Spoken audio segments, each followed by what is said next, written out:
Hello, and welcome. I'm so glad you're here. Before we begin our long journey together into the world of cats and the calm they bring, let's take a moment to settle in. Find a comfortable position. You might be lying in bed, curled up on a couch, or resting in your favorite chair. Wherever you are, allow your body to be fully supported. Let the weight of your body sink into whatever is beneath you. Take a slow breath in and a slow breath out. You don't need to change your breathing or force anything. Just notice it. Notice the gentle rise and fall of your chest. Notice the cool air coming in and the warm air going out. You're here. You're safe. You're exactly where you need to be. Tonight, we're going on a different kind of journey. This isn't a story with a beginning, middle, and end in the traditional sense. There's no plot to follow, no characters to track, no mysteries to solve. Instead, think of this as a long, gentle meditation, a wandering exploration, a slow walk through a garden of ideas, each one connected to the next, each one leading you deeper into relaxation and peace. The theme of our journey is simple. Why do cats calm the human brain? If you've ever lived with a cat, you already know this truth in your body. You know the feeling of a cat purring on your lap and how your shoulders drop, how your breathing slows, how the racing thoughts begin to quiet. You know the peace that comes from watching a cat sleep in a sunbeam, or the smile that appears when your cat greets you with that little chirp of recognition. But tonight, we're going to explore the why behind these feelings. We're going to journey through neuroscience and biology, through behavior and evolution, through chemistry and psychology.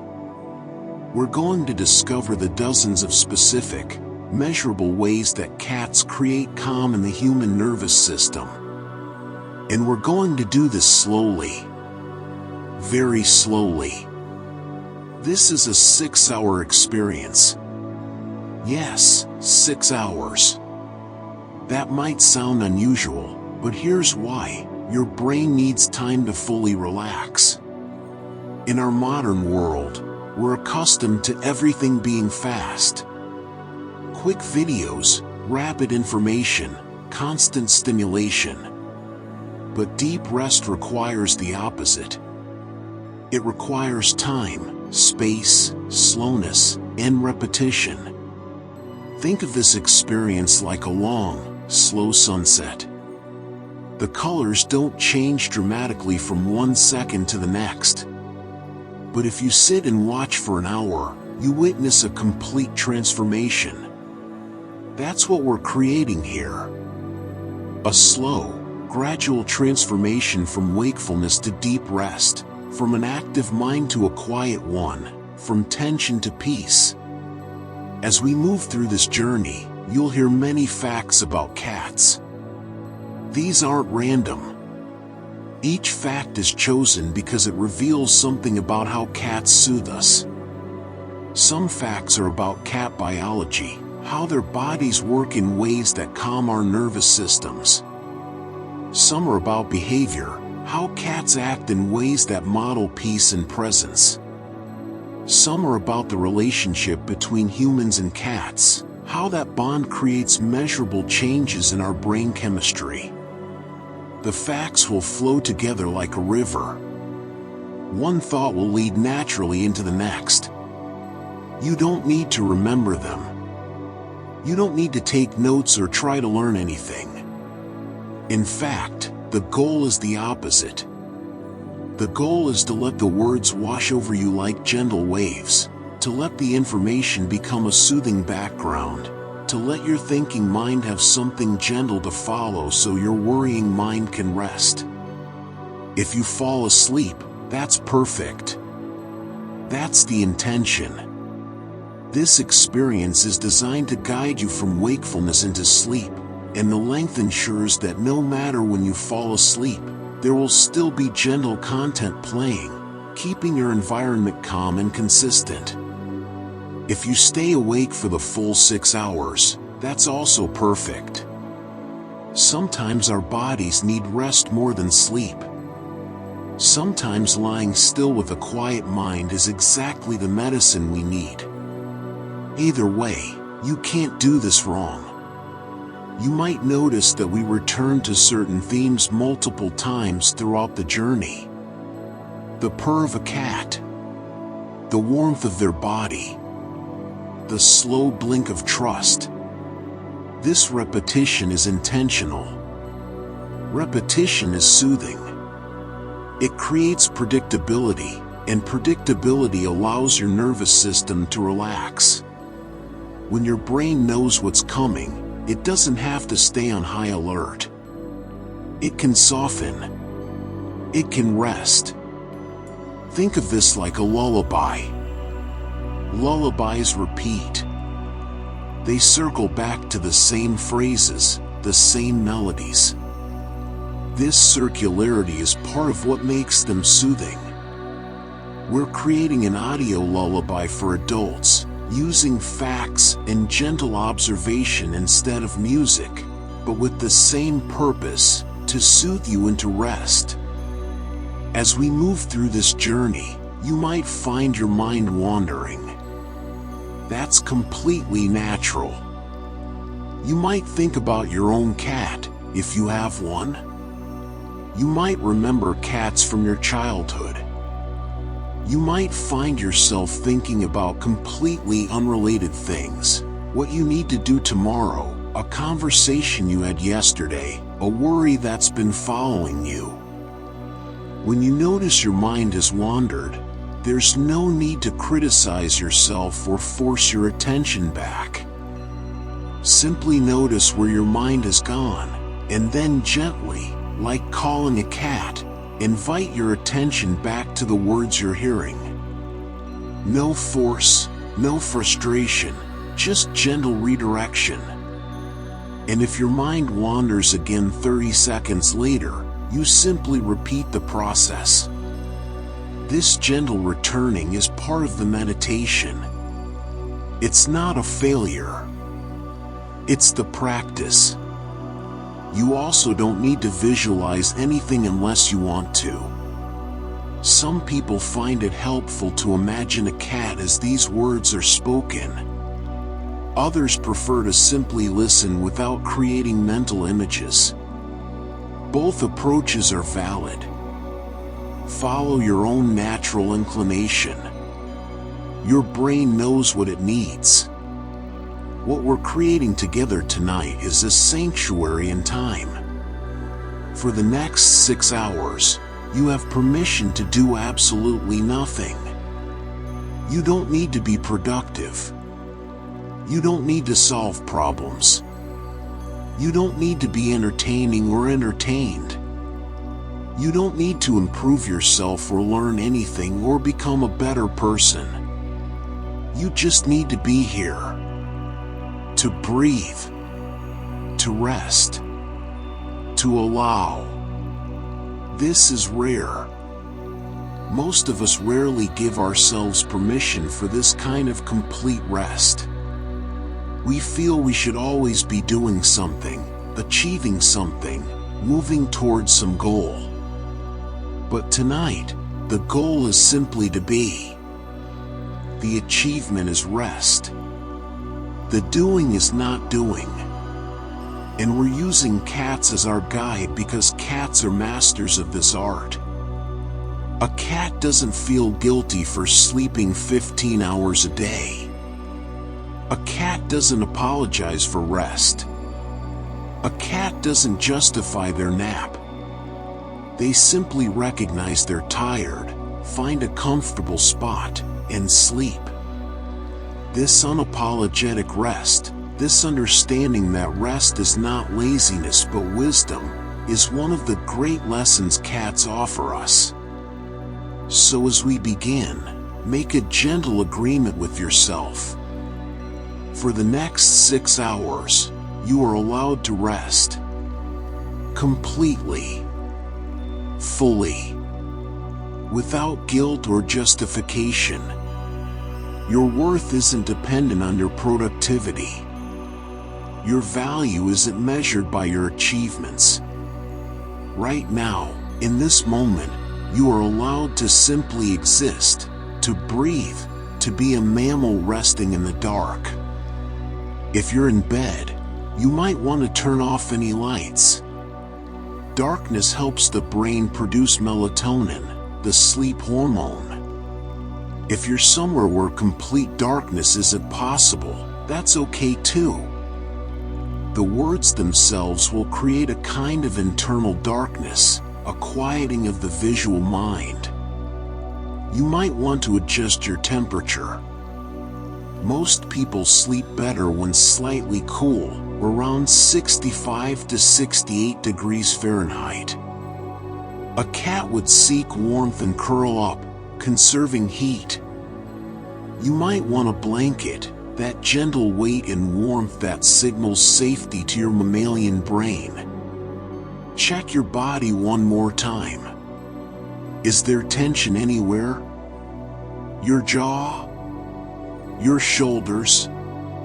Your hands? See if you can soften just a little bit. Not forcing relaxation, just inviting it. Like you might invite a cat onto your lap, you invite your muscles to release, and then you wait patiently to see if they accept the invitation. One more deep breath. In through your nose, and out through your mouth, perhaps with a gentle sigh. Good. You're ready. We're ready. And now, together, we'll begin our exploration of why cats calm the brain, why these small, furry creatures have such profound power to soothe the human nervous system, why people throughout history and across cultures have invited cats into their homes and their hearts, and why, tonight, thinking about cats might be exactly what you need to finally, fully, deeply rest. Let's begin. Close your eyes and settle into comfort. Tonight, we're going to explore a question that cat lovers have pondered for thousands of years. Why do cats bring such profound calm to our minds? Let us journey together through the science, the history, and the gentle magic of these extraordinary creatures. Imagine, if you will, a time long ago in ancient Egypt, where cats first chose to live alongside humans. But even before we understood brain chemistry or neural pathways, people knew something we're only now beginning to prove with science. They knew that being near a cat could quiet the storms in a human mind. The ancient Egyptians revered cats not just as pest controllers, but as beings who brought peace to households. They observed something profound. The presence of a cat changed the very atmosphere of a room. And they were right. Because when you look at a cat, truly look at one, something remarkable happens in your brain. Your amygdala, that ancient alarm system tucked deep in your temporal lobe, begins to quiet. The amygdala is always scanning for threats, always vigilant, always ready to flood your body with stress hormones. But a cat's presence sends a different message. A relaxed cat signals safety. If a cat, with its keen senses and acute awareness, feels safe enough to groom itself or to sleep, then you can be safe too. Let's talk about purring for a moment.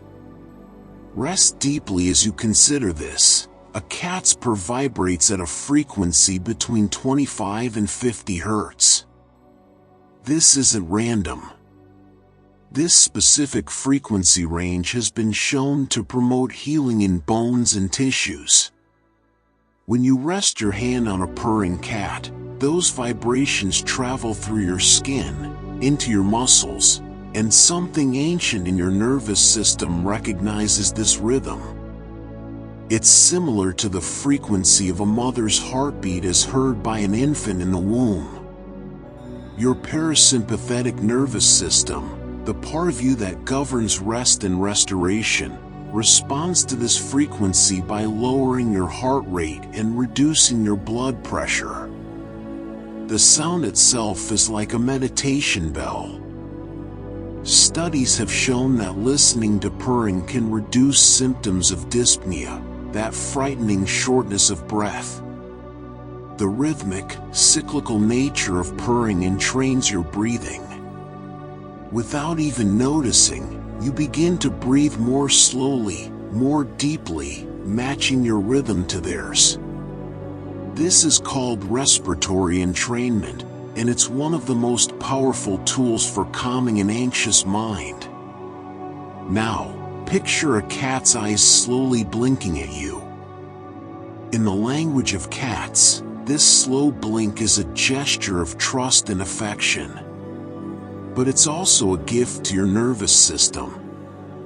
When you see a cat slowly close its eyes in your presence, mirror neurons in your brain fire as if you yourself are performing that slow, relaxed blink. Your brain practices calm simply by watching calm. This is why cat videos reduce stress even when watched on a screen. Your brain doesn't entirely distinguish between watching relaxation and experiencing it. Consider the softness of a cat's fur. When you stroke a cat, mechanoreceptors in your fingertips send signals to your brain's somatosensory cortex. But more than that, the repetitive motion of petting activates your prefrontal cortex, the part of your brain responsible for planning and decision-making. This activation during a simple, rhythmic task is deeply meditative. It's the same neurological pattern that makes knitting, prayer beads, or walking meditation so soothing. Your thinking mind gets something simple to do, and in doing so, it stops racing through anxious thoughts. There's something else happening too. When you pet a cat, both you and the cat experience a release of oxytocin, often called the love hormone or the bonding hormone. Oxytocin is the same neurochemical released during hugs, during childbirth, during moments of deep connection. It counters cortisol, the stress hormone. In your bloodstream, these two chemicals cannot dominate simultaneously. When oxytocin rises, cortisol falls. The gentle act of touching a cat literally changes your blood chemistry from stressed to peaceful. Let us think about the way cats move. A cat in motion is a study in fluid grace. When you watch a cat walk, leap, or stretch, your brain is processing an almost impossible combination of power and elegance. This activates the same parts of your brain that respond to watching dance or athletics, but without the tension of competition. It's pure aesthetic pleasure. The visual cortex drinks in the smooth lines, the perfect balance, and responds with a cascade of calming neurotransmitters.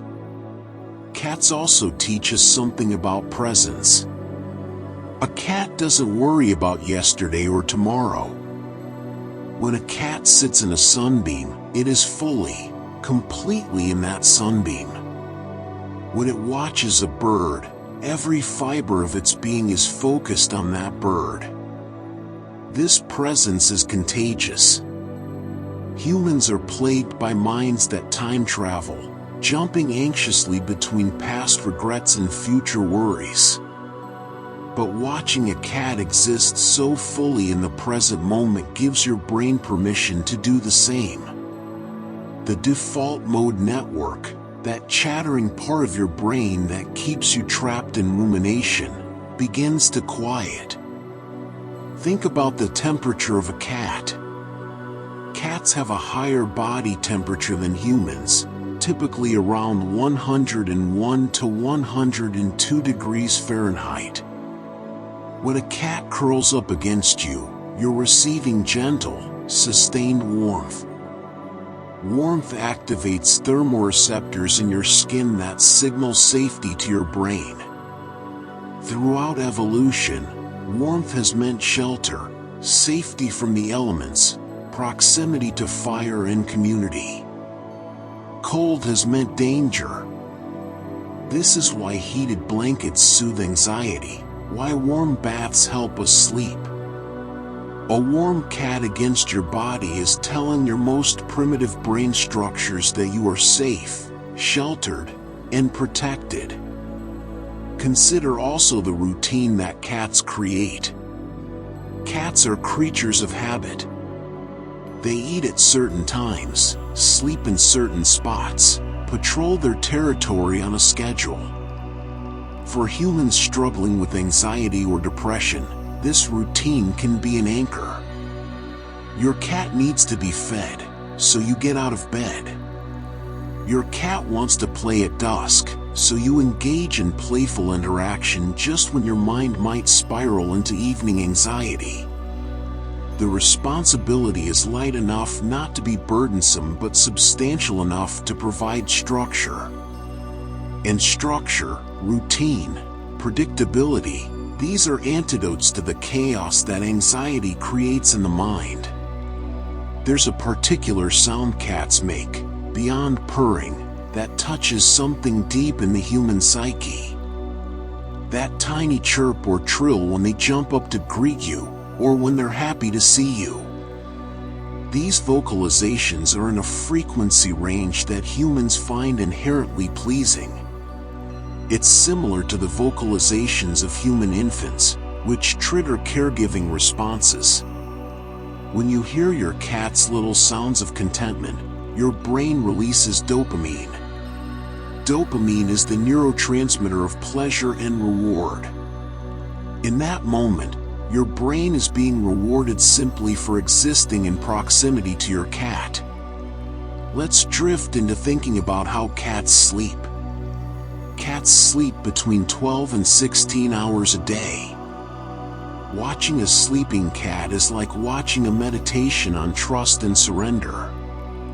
Their whiskers relax, their paws occasionally twitch with dreams, their breathing becomes so slow and steady.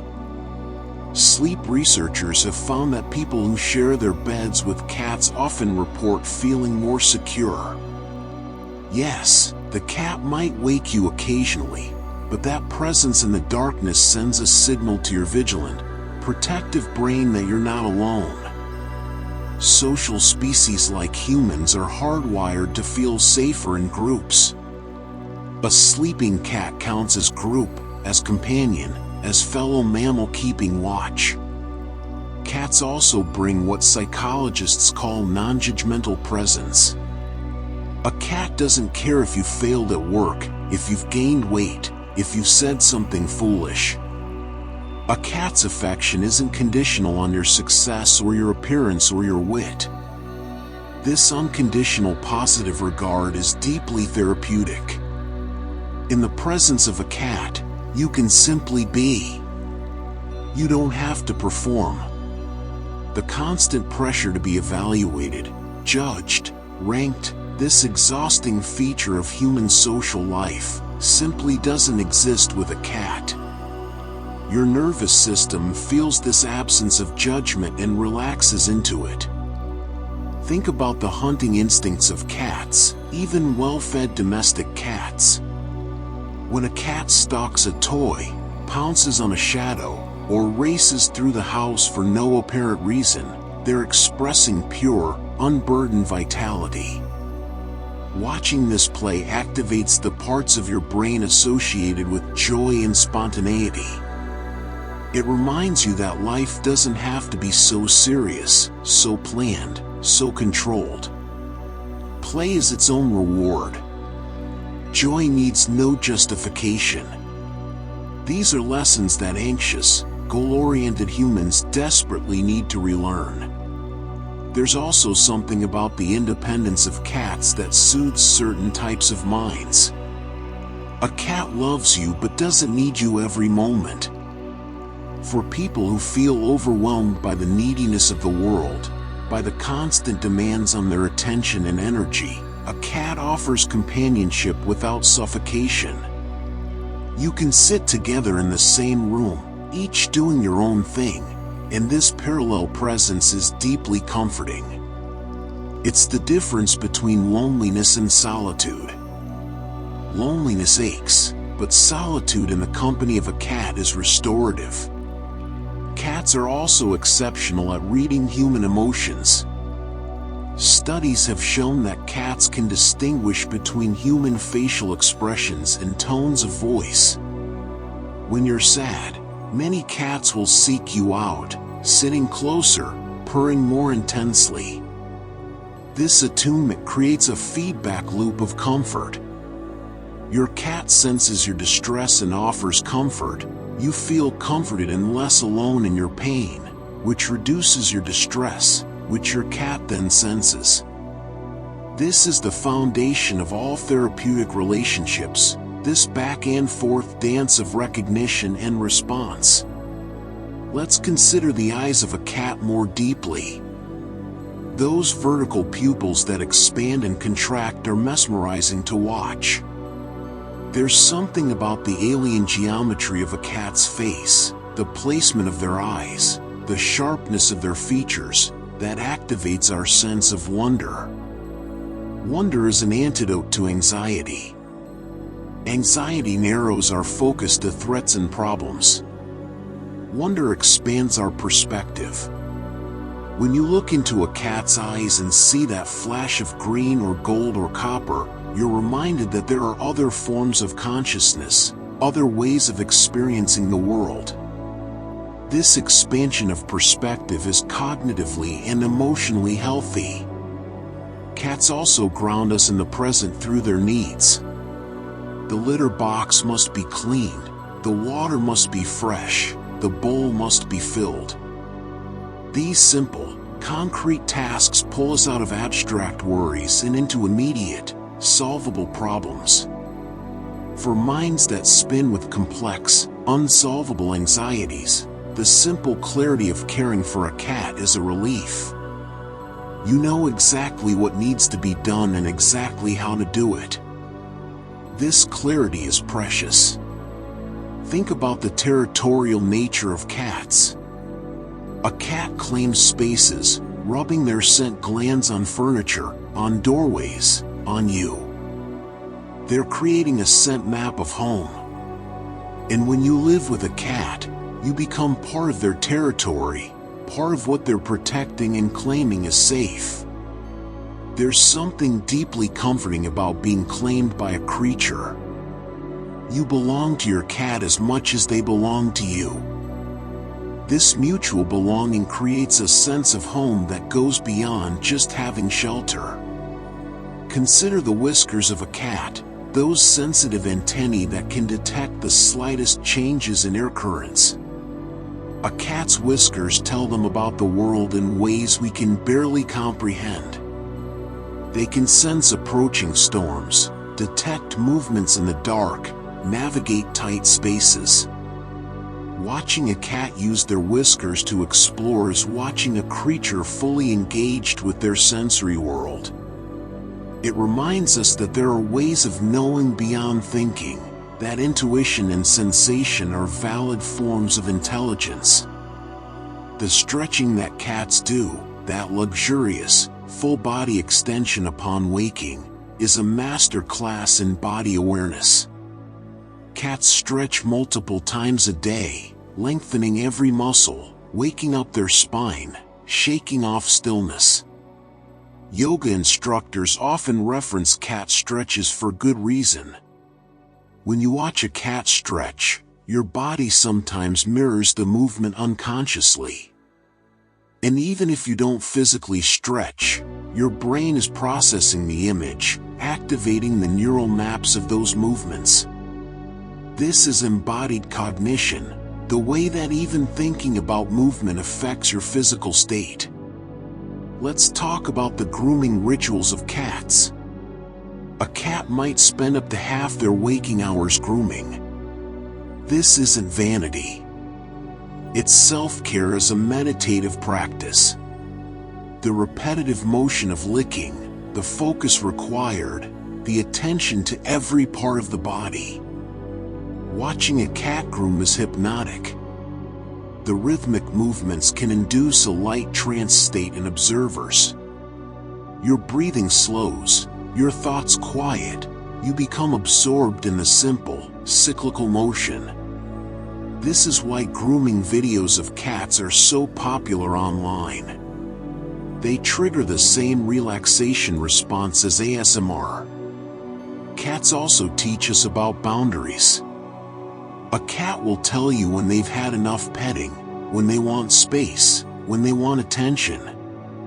They do this clearly and without guilt. For humans who struggle with boundaries, who say yes when they mean no, who people please to their own detriment, a cat models healthy boundary setting. You learn to read subtle signals, to respect a no, to understand that love doesn't mean constant access. These are lessons that reduce relationship anxiety and interpersonal stress. Think about the way cats choose their sleeping spots. A cat will test multiple locations, circling, kneading, adjusting until the spot is exactly right. This attention to comfort, this refusal to settle for good enough when perfect is possible, is something humans often deny themselves. We push through discomfort, ignore our needs, rush past our own signals of distress. A cat says, "No, this matters. My comfort matters."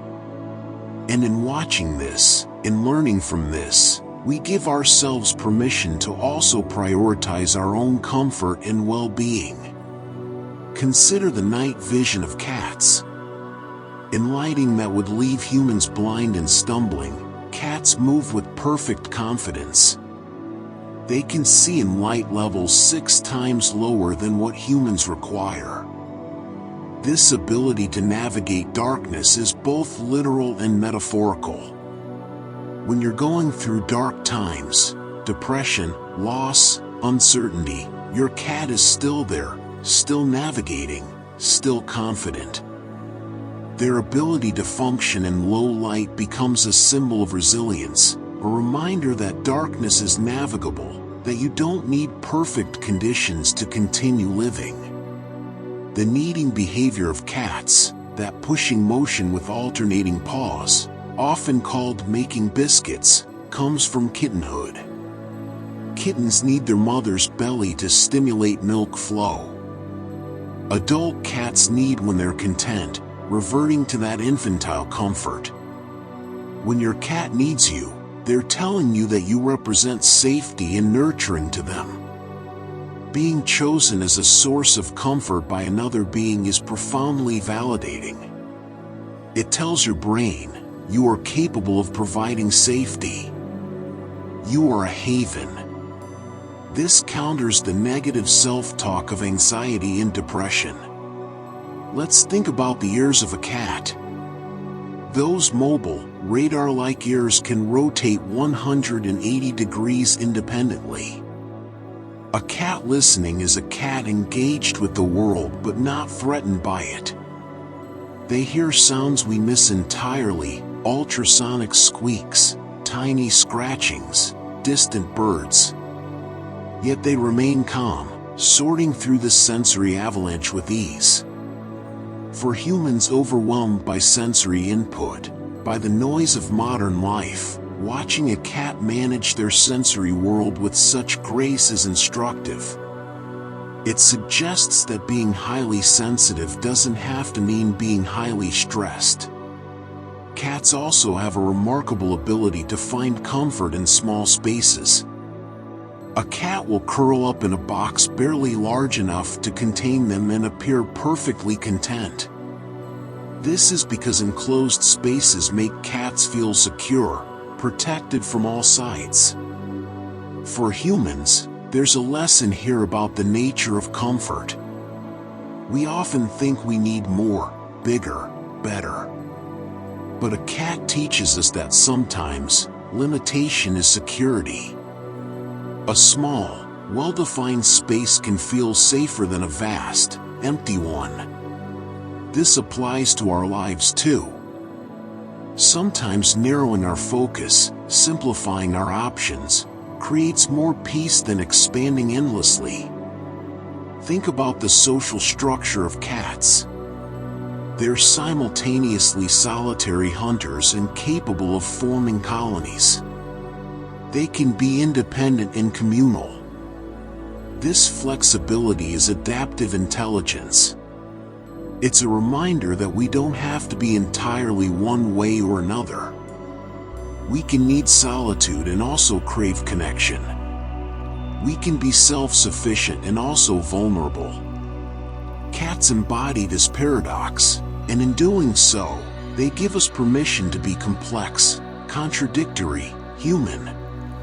Consider the hunting behavior again, but from a different angle.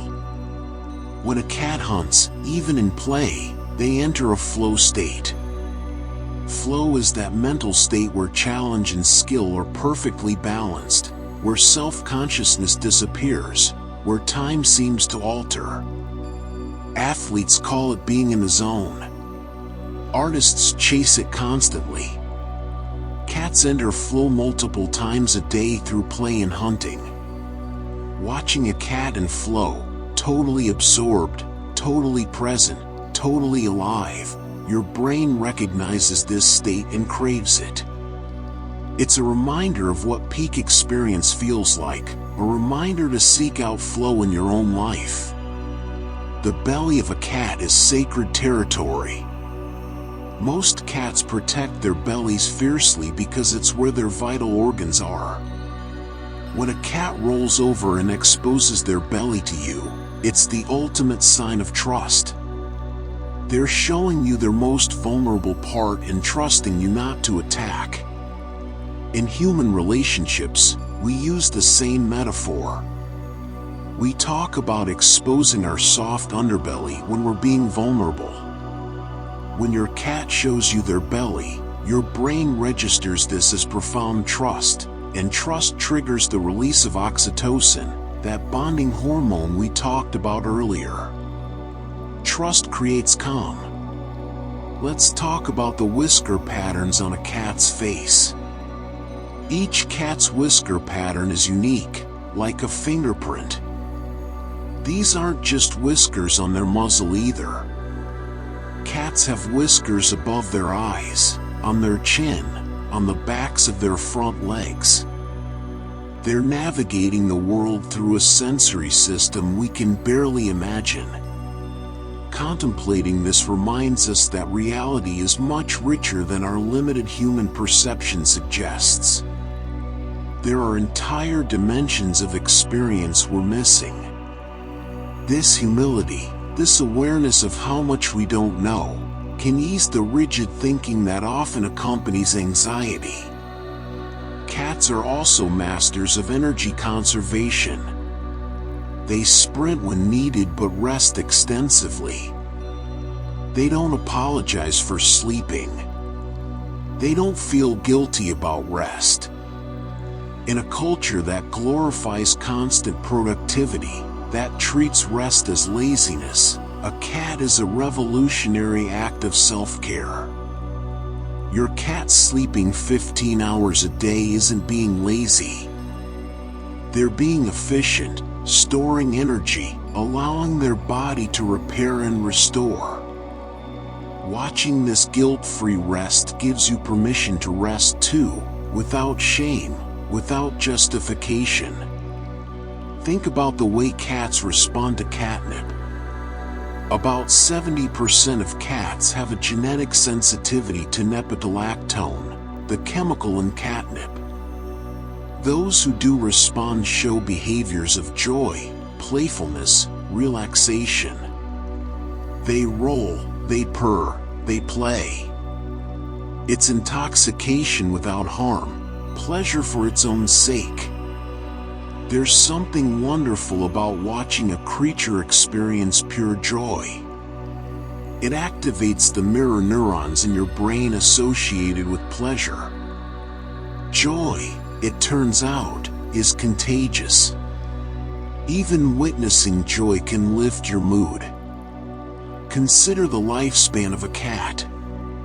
Indoor cats can live 15, 20, even 25 years. That's potentially decades of companionship. For people struggling with loneliness or uncertainty about the future, a cat represents continuity, a living thread connecting past to future. The rituals you build with your cat, the inside jokes, the understood preferences, these accumulate into a shared history. History creates meaning, and meaning is one of the most powerful antidotes to despair. Let's think about the adaptability of cats. They've spread to nearly every corner of the globe, from the forests to the deserts to the cities. They're one of the most successful mammals on Earth. This adaptability is inspiring. It suggests resilience, creativity, the ability to thrive in changing conditions. When your life is changing in ways you didn't plan, when you're forced to adapt, your cat is a reminder that adaptation is possible, that creatures can thrive in new environments, that flexibility is strength. Cats also communicate through scent in ways we're only beginning to understand. They have scent glands on their cheeks, paws, and tail base.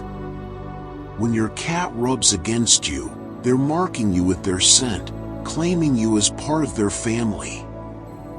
This chemical communication bypasses our conscious awareness, but our brains register it nonetheless.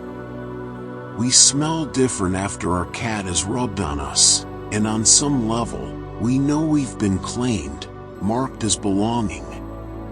Belonging is fundamental to mammalian well-being. Think about the diversity of cat breeds and mixed cats, each with different personalities, different looks, different energy levels. This diversity means there's a cat for nearly every type of person.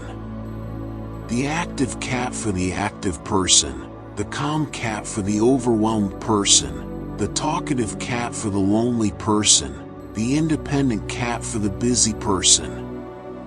This compatibility creates harmony.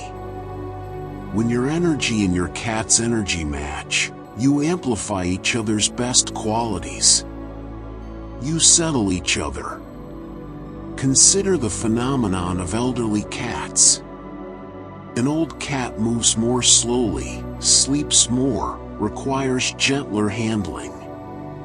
Caring for an aging cat teaches patience, tenderness, acceptance of decline. These are lessons we need for ourselves as we age, for our aging loved ones, for the inevitable losses that come with time. An old cat, still purring, still seeking sun, still finding pleasure in a soft blanket, teaches us that life is worth living at every stage, that slowness isn't failure, that rest isn't giving up. Let's think about the way cats play with light. A sunbeam on the floor, and the cat will lie in it, rearranging themselves to stay in its path as the earth turns. A laser pointer, and they'll chase it with complete focus. They find joy in something as ephemeral as light. This ability to be delighted by simple, free, abundant things, sunlight, shadows, reflections, is a form of wealth we often overlook. Your cat reminds you that delight is available in every moment, if you're present enough to notice it. Cats also have an excellent sense of time. They know when you usually come home, when meals typically happen, when bedtime is. This internal clock helps them create stability. For their humans, this predictability is soothing. You know your cat will greet you at the door, will want breakfast at dawn, will settle in for evening cuddles. These small, predictable pleasures create a framework of reliability in an unreliable world. Think about the way a cat's claws work. Retractable, sharp, always ready but usually sheathed. A cat carries protection but doesn't lead with it. They're soft until they need to be sharp. This is a lesson in appropriate response, in not going through life perpetually defended, claws out. Anxiety wants us to be constantly armored, but a cat shows us that true safety comes from knowing you can protect yourself when needed, allowing you to be soft the rest of the time. Consider the vocalizations cats have developed specifically to communicate with humans. Cats don't meow at each other in the wild. They meow at humans. They've developed a language specifically for us, adapting their communication to our needs and understanding. This effort to bridge the communication gap between species is itself an act of care. Your cat is trying to talk to you, trying to be understood. This effort creates connection, and connection is the opposite of isolation, the opposite of loneliness.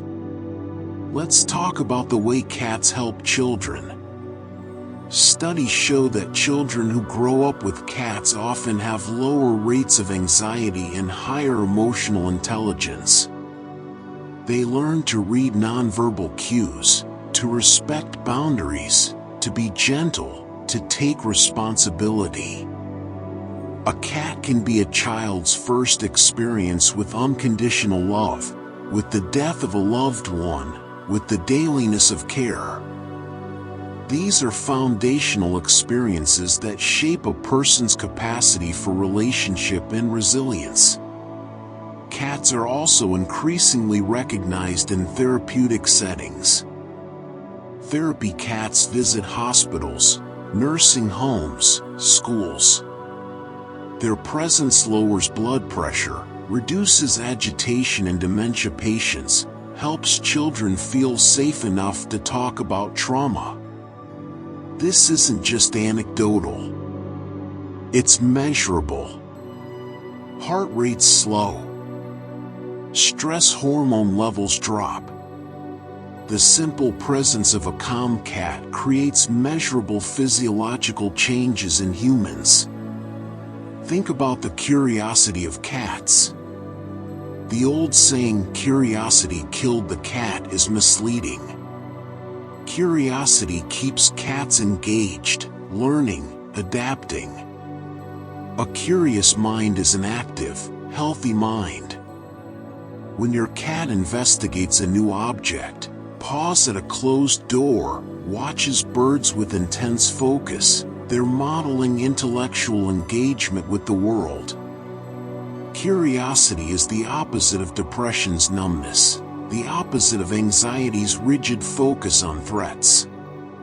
Curiosity says the world is interesting, worth exploring, full of possibility. Consider the warmth in a cat's eyes when they look at someone they love. That soft, slow gaze.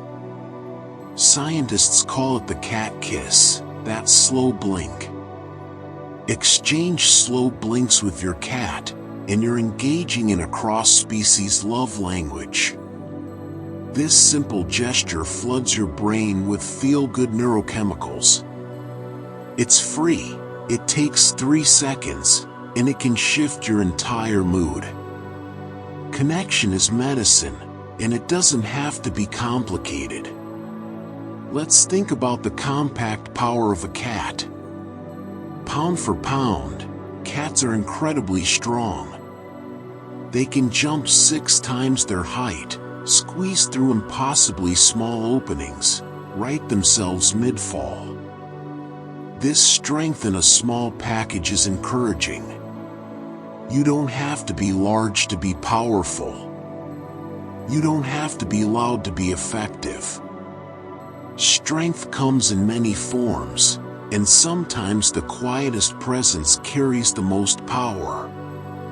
Cats are also symbols across cultures, representing mystery, magic, independence, grace. In Japan, the Moneki Nico brings good fortune. In Celtic lore, cats guard the gateway to the otherworld. In Egypt, they were sacred. These cultural meanings layer onto our personal experiences with cats, adding depth and resonance. Your cat isn't just your cat. They're connected to thousands of years of human-cat relationship, to mythology, to art, to story. This connection to something ancient and larger than yourself is grounding. Think about the way cats heal themselves through purring. The vibration promotes bone density and healing. When a cat is injured or ill, they purr to help themselves recover. This self-soothing ability is remarkable. It's a reminder that our bodies have innate wisdom, innate healing capacities.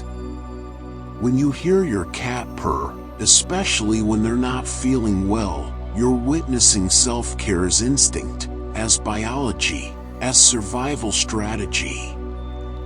This can inspire us to trust our own body's wisdom, to engage in our own forms of healing purr work, whether that's meditation, movement, or rest. Consider the way cats clean themselves after being petted. It's not rejection. They're not washing your scent off because they dislike it. They're grooming to redistribute their own scent and to process the sensory experience. This is a form of self-regulation. After stimulation, they recalibrate. Humans need this too. After intense experiences, we need to process, to recalibrate.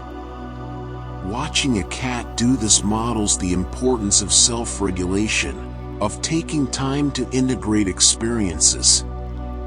Let's talk about the third eyelid of a cat, that nictitating membrane that sometimes peeks out when they're very relaxed or just waking. It's a reminder that cats have physical structures we don't, that they're similar to us but also wonderfully alien. This difference is part of the appeal. A cat is familiar enough to love, strange enough to fascinate. This balance keeps our brains engaged in a healthy way, stimulated but not stressed. Think about the way cats choose their favorite person. It's not always the person who feeds them or the person who wants their affection most. Cats choose based on subtle compatibilities, energy, respective boundaries, tone of voice. Being chosen by a cat is special because it can't be forced or faked. The cat's discernment makes their affection valuable. When your cat chooses to sit with you, you know it's genuine. Consider the hunting gifts that outdoor cats sometimes bring home. A mouse, a bird, left at your door. Disturbing? Yes. But also, from the cat's perspective, generous. They're sharing their success, providing for you, teaching you to hunt. This instinct to provide, to care for their human family, shows that cats, despite their reputation for aloofness, are capable of deep attachment and caregiving. Being cared for, even in ways we don't fully want or need, activates our bonding systems. Let's think about the way cats react to music. Some cats seem to enjoy certain types of music, particularly music composed specifically for cats, with tempos matching their heart rate and frequencies in their vocal range. But even without special cat music, Many cats will relax to classical music or soft ambient sounds. This shared appreciation for music is another point of connection, another way that two very different species find common ground. Cats also teach us about the importance of play at every age. Even senior cats will occasionally engage in play, pouncing on a toy, chasing a shadow. Play isn't just for the young. It's a lifelong need, a way to keep the brain flexible, to practice skills, to experience joy. Watching your cat play, regardless of their age, is permission for you to also embrace playfulness, to not take everything so seriously, to remember that joy doesn't have an age limit. Think about the different ways cats show affection. Head bumps, slow blinks, following you from room to room, sitting just close enough to touch. Each cat has their own love language, their own way of saying I trust you, I choose you, I love you. Learning your individual cat's language, becoming fluent in their specific signals, is an exercise in attention, patience, and attunement. These are the same skills that make human relationships thrive. Consider the way cats will sometimes just stare at nothing. They'll focus intently on a corner or a spot on the wall for minutes at a time.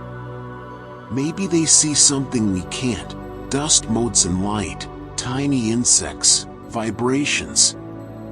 Or maybe they're just resting their mind, softly focused on nothing in particular. This capacity for what looks like meditation, for contentment with minimal stimulation, is something humans struggle with. We feel we always need to be doing, consuming, achieving. A cat staring at nothing is a reminder that being is enough. Let's talk about the way cats tolerate. They tolerate nail trims, vet visits, baths, car rides, often with surprising patience. They might not enjoy these things, but they endure them, and they forgive. A cat will be upset about a vet visit but will still curl up with you that evening. This capacity to move through discomfort and return to trust is resilience. It's not holding grudges, not letting one bad experience poison everything. There's a lesson here about not letting difficult moments define our entire experience. Think about the way cats navigate vertical space. They're three-dimensional thinkers, using height and depth in ways humans often don't. A cat on top of a bookshelf has a different perspective on the room, literally and figuratively. This reminds us that changing our perspective can change our experience. What looks overwhelming from one angle might look manageable from another. Physical perspective shifts can create mental perspective shifts. Consider the way cats communicate with their tails. A tail held high is confidence and greeting. A puffed tail is alarm. A slowly swishing tail is concentration or mild irritation. A tail wrapped around you is affection. This rich vocabulary of movement is expressive and honest. Cats don't hide their emotions well, and there's something refreshing about that clarity. You know where you stand with a cat. This honesty, this inability to pretend, creates a straightforward relationship that can be deeply restful for people tired of navigating complex social subtleties. Let's think about the way cats shed. It's a constant renewal, old for making way for new. Shedding is adaptation, preparing for seasonal changes, maintaining coat health. We shed too, constantly renewing our skin cells, our thoughts, ourselves. The physical reminder that renewal is constant, that we're always in the process of becoming new versions of ourselves, can ease the anxiety about change. Change isn't an interruption. It's the baseline. Cats are also masters of the dramatic nap. They don't just sleep.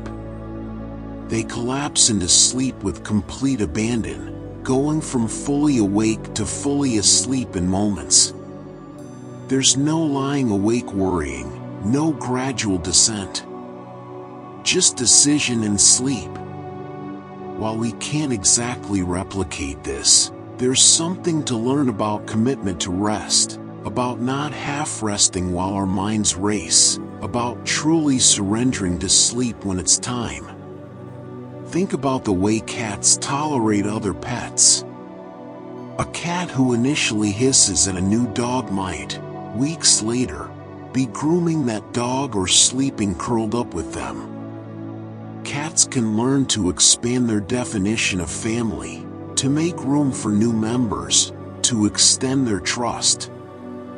This flexibility, this ability to revise initial assessments, to give second chances, is hopeful.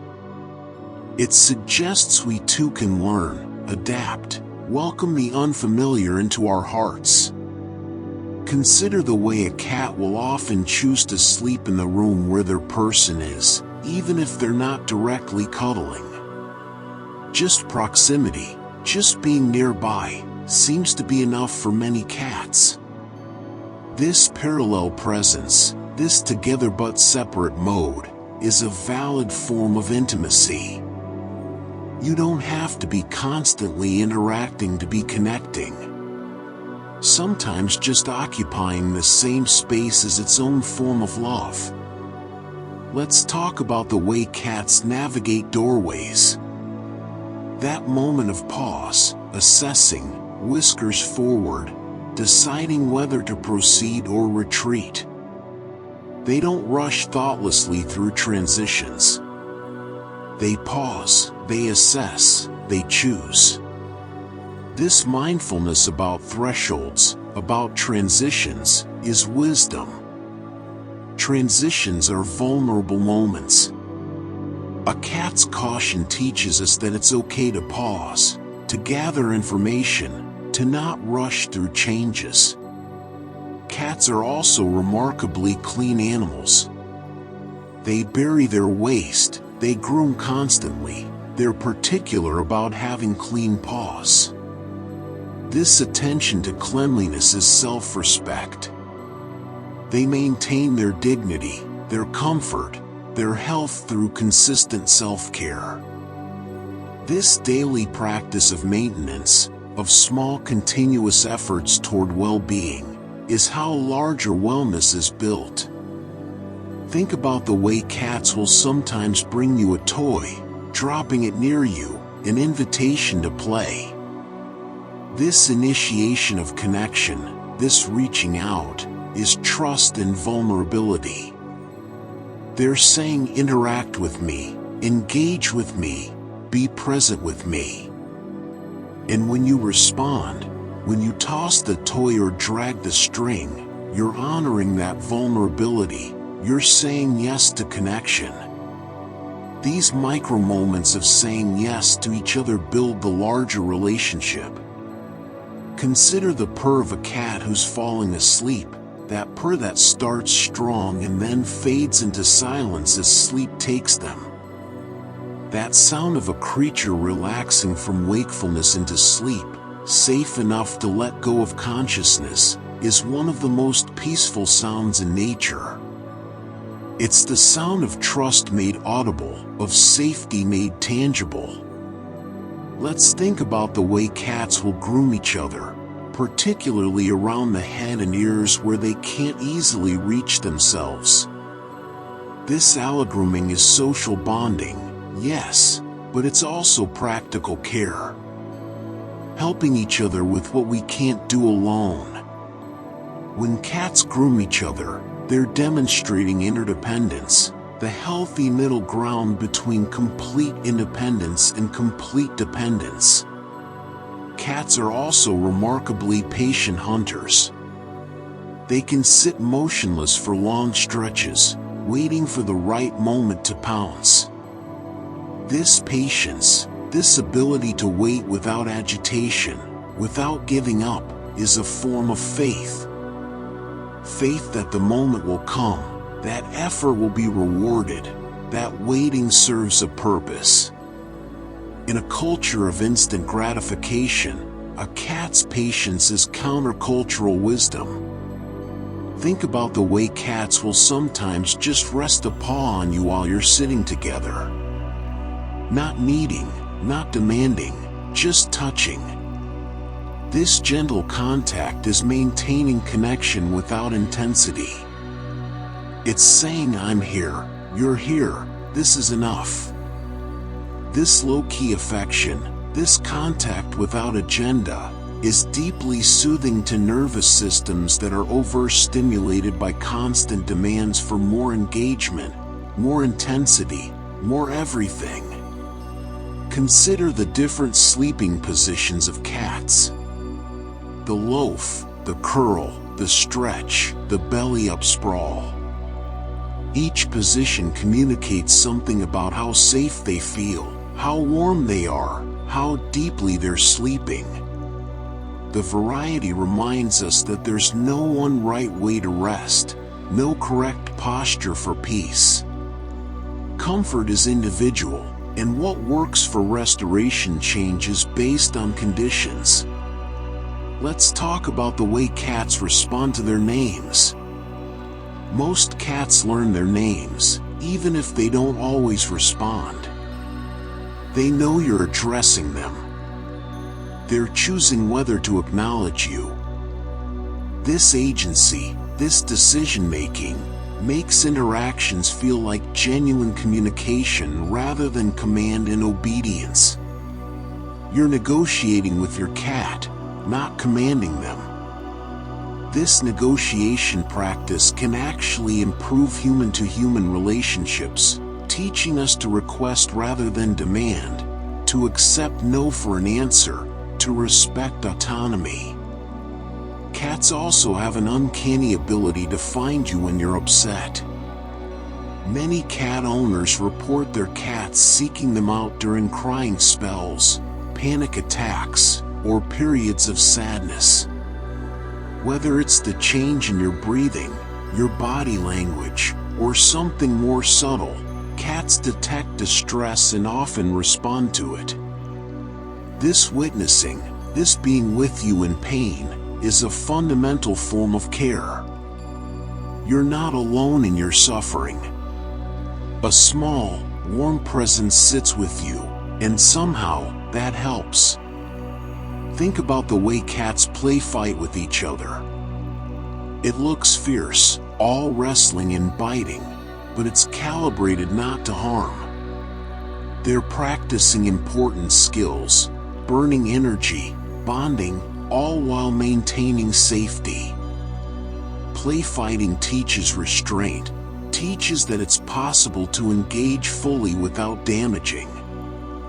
This balance between intensity and care is something humans also need to learn. Consider the way an indoor cat will watch the outdoors through a window for hours. Birds, leaves, passing cars. They're engaged with a world they can't touch, finding entertainment and stimulation in observation alone. There's a contemplative quality to this, a reminder that we don't have to participate in everything defined and interesting. Sometimes witnessing is enough. Sometimes observation without action is its own form of richness. Let's think about the way cats will need a blanket or a pillow before settling down to sleep. They're not just making it comfortable. They're engaging in a pre-sleep ritual. Rituals help transition our brains from one state to another. A cat's bedtime ritual of kneading, circling, And settling teaches us the value of consistent pre-sleep routines and signaling to our bodies that rest is coming. Cats are also remarkably symmetrical creatures. Their faces, their markings, their movements, all balanced. Humans find symmetry aesthetically pleasing. It signals health, genetic fitness, order. Looking at a cat's symmetrical face activates pleasure centers in our brains. Beauty is genuinely neurologically rewarding, and cats are, objectively, beautiful animals. Think about the way cats will sometimes just sit with you while you cry, not trying to fix it, not demanding you stop, just present. This is witness consciousness. This is the healing that comes not from solving but from seeing, from being seen. In a world that constantly demands we fix ourselves, a cat's non-judgmental presence is radical acceptance. You're allowed to feel what you feel. Consider the way cats age. They slow down, gray around the muzzle, sleep even more. But they still find joy. They still purr. They still seek warmth and touch. This graceful aging, this continuing to find pleasure even as capacity diminishes, is a roadmap for how to live a whole life, not just a youthful life. Let's talk about the way cats will sometimes leave the room and then come back moments later as if they forgot you were there and are delighted to discover you again. This capacity for fresh delight, for not taking presence for granted, is a gift. It's seeing the world with soft eyes, with openness to pleasant surprise. Cultivating this capacity for redelight in the familiar is one path to sustained contentment. Cats also teach us about the importance of claiming what's ours. A cat will defend their favorite spot, their preferred toy, their meal. They don't apologize for having needs and preferences. They don't defer endlessly to everyone else's wants. There's a healthy assertiveness here that many humans, particularly those trained to be perpetually accommodating, need to learn. Your needs matter. Your preferences are valid. You're allowed to claim space. Think about the way cats will choose the oddest places to nap. A cardboard box, a bathroom sink, the top of the refrigerator. They're not limited by conventional thinking about where rest should happen. If it's comfortable to them, that's what matters. This refusal to be constrained by should or supposed to is liberating. What if you also trusted your own sense of what feels right, regardless of convention? Consider the way cats will sometimes chatter when they see birds through a window, that rapid teeth-clicking sound. It's excitement, frustration, hunting instinct. It's big feelings expressed physically. Cats don't suppress their reactions. They feel them fully and express them. This embodied emotional expression is healthy. Feelings move through the body. They're not meant to be trapped in thought alone. Let's think about the way cats will often join you in whatever room you're in, even if they're sleeping. If you move to the kitchen, they'll wake and follow, resettle in the kitchen. If you move to the bedroom, they'll relocate. This following isn't neediness. It's preference for your proximity. Being chosen, again and again, as the preferred companion is affirming. It tells you that your presence has value beyond what you do or provide. You matter by existing. Cats are also incredibly efficient. They don't waste movement. A cat in motion is pure purpose. This efficiency isn't rush. It's economy of effort. They've figured out the minimum viable effort to achieve the desired result.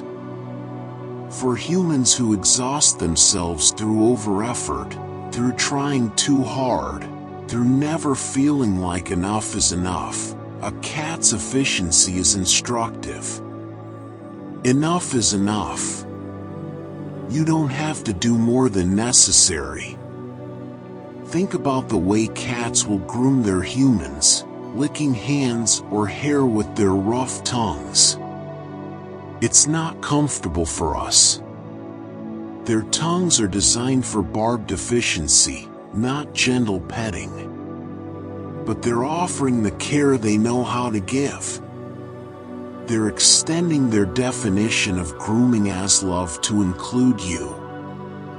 This cross-species attempt at care, even when it doesn't quite translate, is touching. Love doesn't always feel like we expect it to feel. Sometimes it's awkward, inexpert, but still genuine. Consider the way cats will rearrange themselves to maximize contact with a warm surface, whether that's sunlight, a heating vent, or your laptop. They're pleasure-seeking without apology. They optimize for comfort without guilt. This hedonism is healthy, this pursuit of pleasant sensation. We're allowed to feel good. We're allowed to seek warmth, comfort, pleasure. These aren't frivolous. They're needs.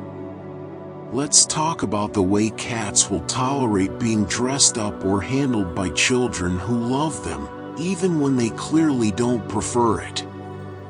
The patience many cats show with small humans is remarkable. They could leave, could scratch, could refuse. But they often don't. They endure with surprising grace.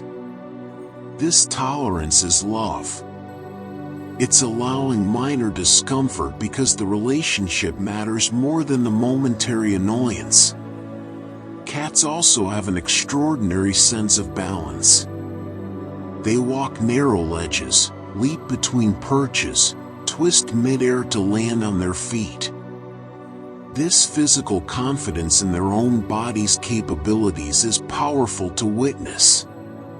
For humans struggling with feeling ungrounded, unbalanced, anxious about falling or failing, watching a cat navigate space with such sure-footed grace is calming. Balance is possible. Stability exists. Think about the way cats will sometimes bring you their kills, if they're outdoor cats, or their toys, if they're indoor cats. They want to share what they value. They want you to see what they've accomplished. This sharing of achievement, this wanting to be seen in their success, is a form of intimacy. When we share our victories with those we love, we're letting them into our pride, our joy. We're saying you matter enough to witness my best moments.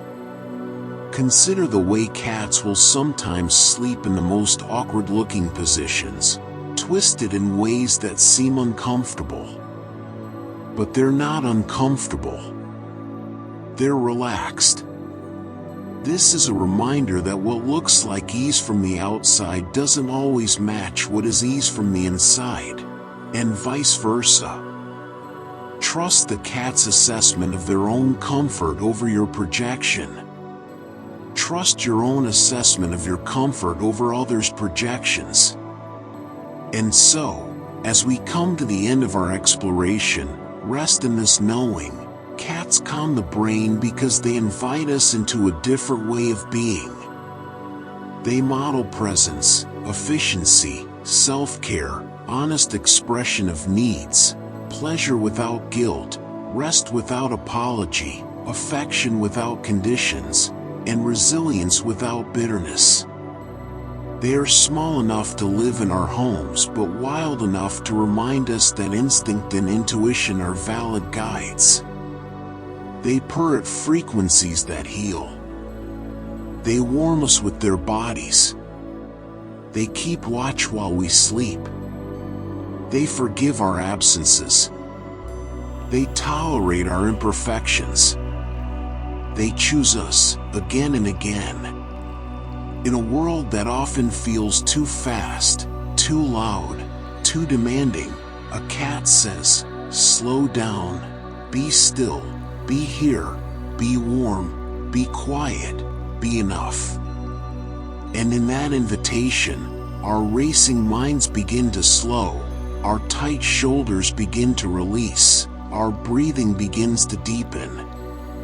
The cat, curled beside us, purring softly, teaches the final lesson. Peace is available right now, in this moment, in this body, in this life, right here. And yet, there is still more to discover about these remarkable beings and the peace they bring. Let us continue our journey deeper into the ways cats soothe the human mind and spirit. Think about the way cats clean their paws after using the litter box. This fastidious attention to hygiene is instinctive, yes, but it's also self-respect made visible. A cat maintains their dignity even in the most mundane moments. For humans who sometimes feel reduced to their bodily functions, who feel shame about basic needs, a cat's matter-of-fact approach to bodily care is healing. Bodies aren't shameful. They're just bodies, deserving of care and respect. Consider the whisker fatigue that some cats experience. When their sensitive whiskers touch the sides of food bowls repeatedly, it can become overstimulating. Aware cat owners switch to wide, shallow dishes. This teaches us about sensory sensitivity and accommodation. What seems like pickiness might be genuine discomfort. This applies to humans too. When we honor our sensory needs, when we accommodate rather than push through, we reduce our baseline stress. Not everything is about toughing it out. Let's talk about the way cats will sometimes sit in a loaf position, tucked perfectly with their paws hidden underneath, tail wrapped around. This position is comfort and alertness combined. They're resting but ready. This balanced state, neither hypervigilant nor completely unguarded, is where nervous systems function optimally. A cat in loaf position is teaching you that you can be relaxed and aware simultaneously. Rest doesn't require unconsciousness. Cats have a nictitating membrane, that third eyelid we mentioned earlier, but let's go deeper. This membrane sweeps across the eye to moisten and protect it, and it becomes visible when a cat is very relaxed or not feeling well. Learning to read these subtle signs, to notice the tiny indicators of your cat's state, develops your observational skills. These same skills apply to reading human emotions, to noticing what's unsaid, to becoming more emotionally intelligent. A cat trains you in attention. Think about the way outdoor cats will often eat grass, then vomit it up. It's not pleasant to witness, but it serves a purpose, helping them expel hairballs or settle their stomachs. The cat doesn't seem distressed by this process. They do what their body needs, without shame or concern about appearances. This unself-conscious response to bodily needs is liberating to witness. Your body knows things. It's okay to listen.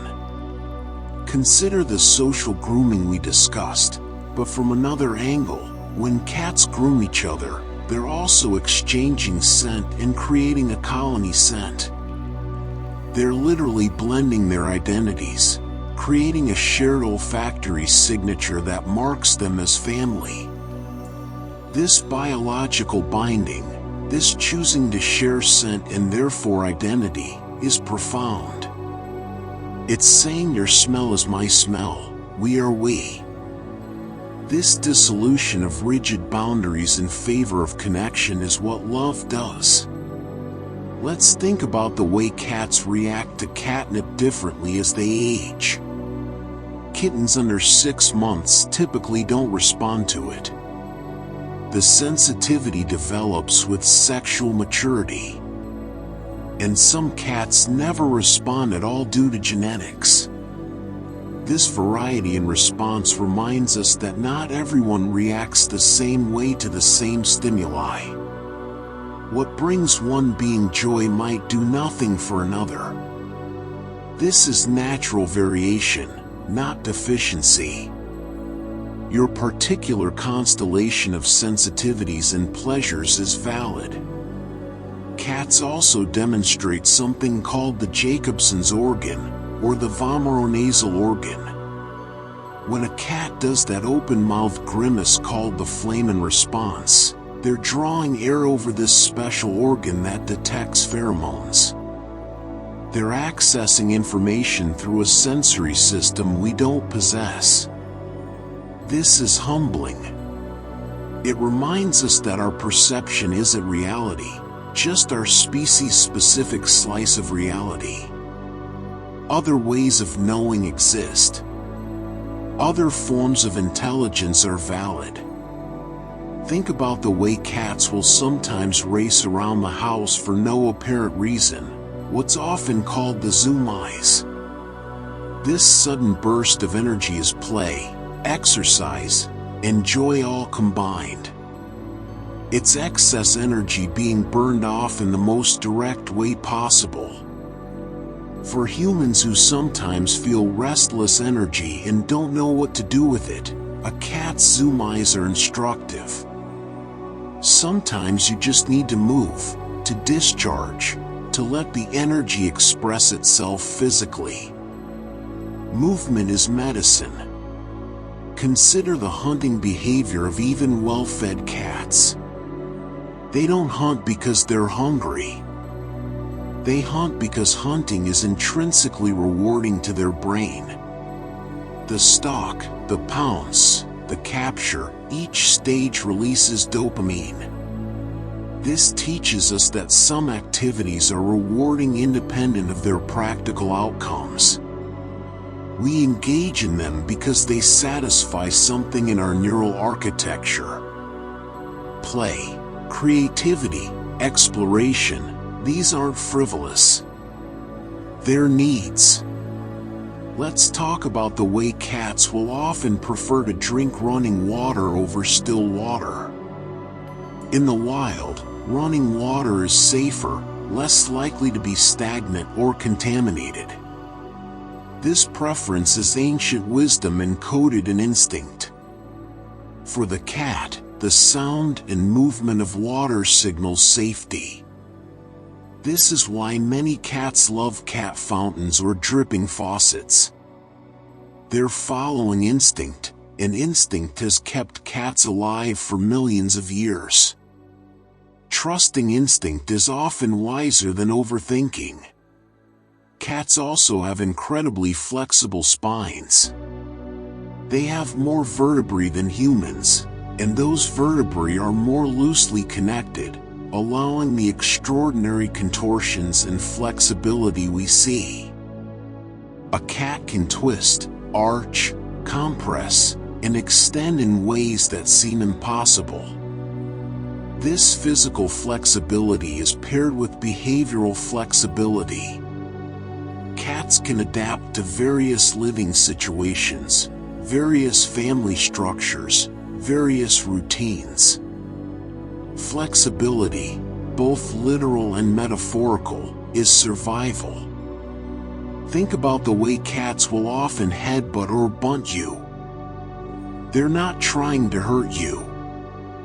They're marking you with scent glands located around their face, yes, but they're also expressing affection.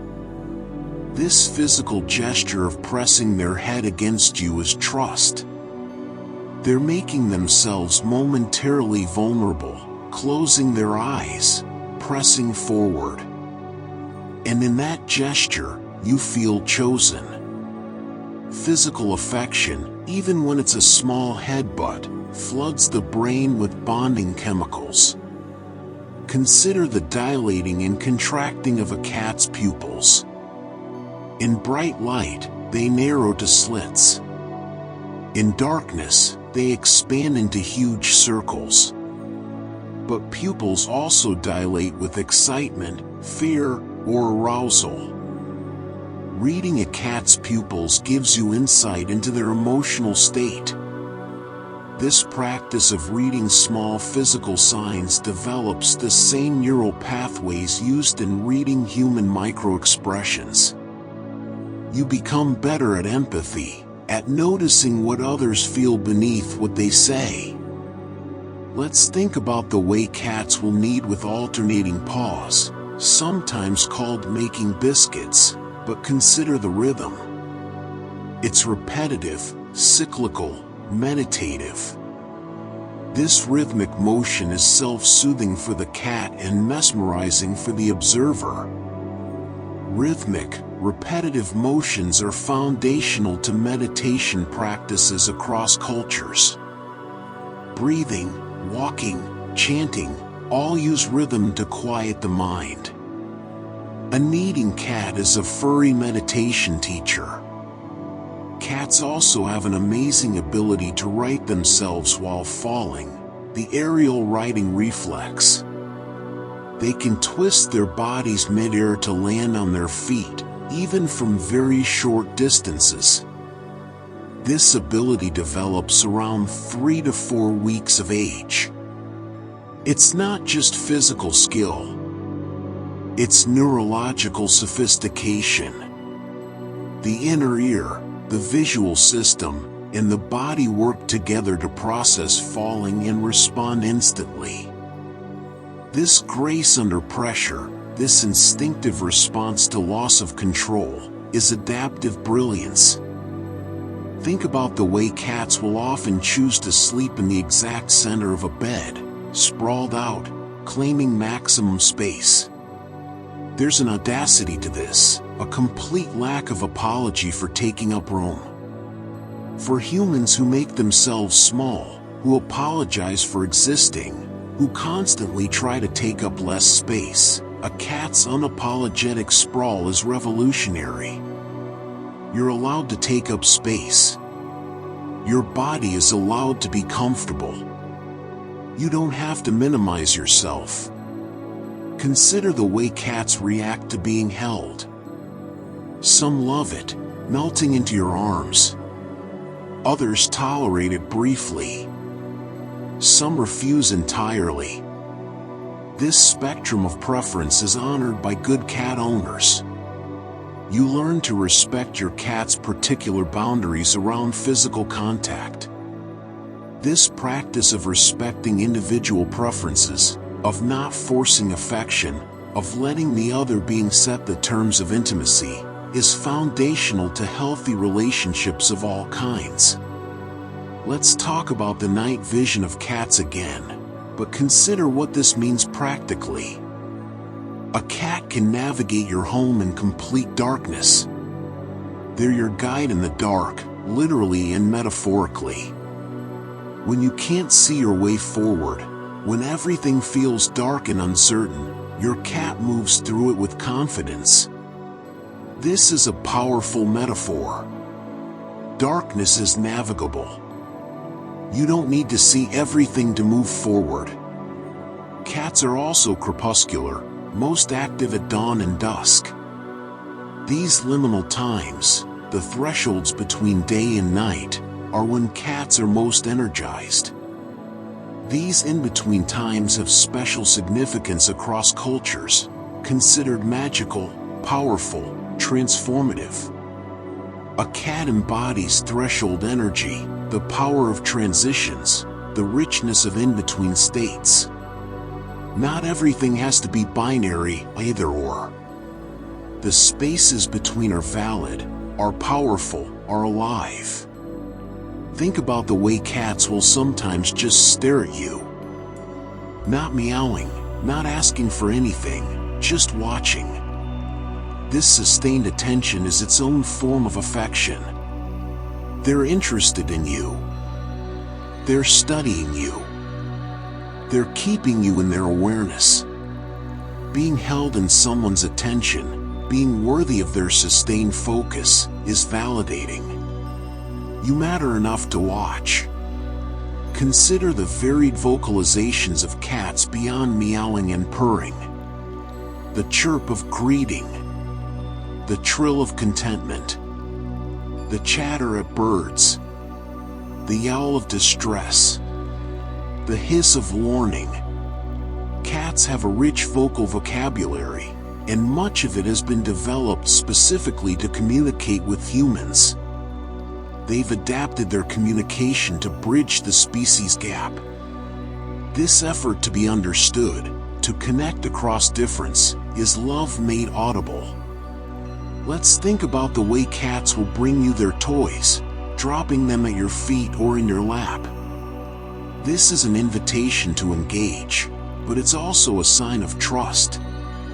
They trust you with their valued possessions. They trust you to understand the invitation. They trust you to play. Trust is the foundation of all calm. When you trust your environment, when you trust your companions, your nervous system can relax its vigilance. Cats also demonstrate remarkable memory. They remember people, places, routines, even after long absences. A cat might ignore you when you return from vacation, not because they don't remember you, but because they're processing the abandonment and return. This emotional complexity, this ability to hold conflicting feelings, is sophisticated. You can love someone and be upset with them. Both feelings can coexist. Cats teach us emotional nuance. Think about the way cats will often follow beams of sunlight throughout the day, moving from spot to spot as the sun travels across the sky. They're practicing the art of following pleasure, of adapting to change, of letting go of one comfortable spot to find the next. This non-attachment to any particular moment of comfort, this willingness to move toward the next warm spot, is wisdom. Pleasure is abundant. There will be another sunbeam. Consider the grooming we've discussed, but focus on the tongue. A cat's tongue is covered in tiny, backward-facing barbs called papillae. These make the tongue perfect for grooming but also give it that characteristic roughness. This specialized anatomy serves a specific purpose. Everything about a cat is adapted, refined, purposeful. This reminds us that our own quirks, our own particular features, also serve purposes. We're adapted to our lives in ways we might not fully appreciate. Let's talk about the way cats will sometimes sleep with their eyes partially open. It's a light sleep state, still somewhat alert to the environment. This ability to rest while remaining peripherally aware is a skill. Deep rest doesn't always mean complete unconsciousness. Sometimes rest is just reduction of intensity, a stepping back from full engagement while remaining connected to the environment. This is a skill insomniacs and anxious people need to learn. Cats also have an extraordinary sense of smell, estimated to be 14 times stronger than humans. They experience the world through scent in ways we can barely imagine. Your home smells different to your cat than it does to you. You smell different at different times of day, when you're stressed versus calm, when you've been in different places. This rich sensory world is invisible to us but central to them. It's a reminder that others are having entirely different experiences of the same situation. Think about the way cats will use their claws on scratching posts. This isn't destructive. It's necessary maintenance. Scratching removes the dead outer sheath of the claw, marks territory through scent glands in the paws, and stretches the muscles of the shoulders and back. One behavior serves multiple purposes. This efficiency, this multiple function approach to actions, is elegant.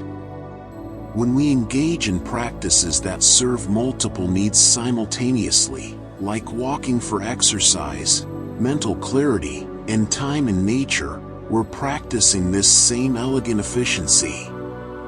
Consider the way cats will sometimes lick plastic bags or other strange objects. This can be a sign of nutritional deficiency, stress relief, or just curiosity about textures and tastes. It reminds us that behaviors that seem odd from the outside often have internal logic. What looks strange might be serving a need we can't see. This applies to human behavior too. The compassionate response is curiosity, not judgment. Let's think about the way mother cats carry kittens by the scruff of the neck, and how kittens go limp when scruffed. This reflex, this instinctive response to being carried by a parent, persists into adulthood in some cats. It's a deep mammalian program. When a caregiver grasps you, you relax and let yourself be moved. This surrender to care, this allowing yourself to be helped, is trust at its most primal. Learning when to surrender, when to let yourself be carried, is crucial for well-being. Cats also demonstrate what's called social referencing. They'll look to their trusted humans for cues about how to react to new situations. If you're calm about a new object, the cat is more likely to be calm. If you're anxious, the cat picks up on that. This mirroring of emotional states is how social mammals navigate the world. We're constantly regulating each other, for better or worse. A calm human helps create a calm cat, and vice versa. Think about the way cats will often sit in boxes, bags, or other enclosed spaces, even if they're too small. The pressure on their sides is comforting, creating a sense of security. This is the same principle behind weighted blankets for humans or swaddling for infants. Deep pressure stimulation calms the nervous system. It's proprioceptive feedback that says you are contained, you are held, you have boundaries. This is organizing to the nervous system. Consider the way cats' eyes shine in the dark, that reflective tapetum lucidum behind the retina that bounces light back through the photoreceptors, maximizing their night vision. This creates that eerie glow when light hits their eyes. But it's functional, adaptive, beautiful. The same feature that might startle you is the feature that allows them to see in darkness. Our fears and our adaptations are sometimes the same thing, seen from different angles. Let's talk about the way cats will sometimes refuse to eat if their food is too close to their water or litter box. They have instinctive preferences about spatial organization based on hygiene and safety. Honoring these preferences, rearranging the environment to suit their needs, teaches us about accommodation. Small changes to the environment can make large differences in comfort. This applies to our own lives. We don't always have to adapt ourselves to the environment.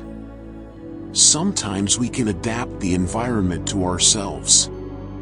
Cats also age at different rates than humans.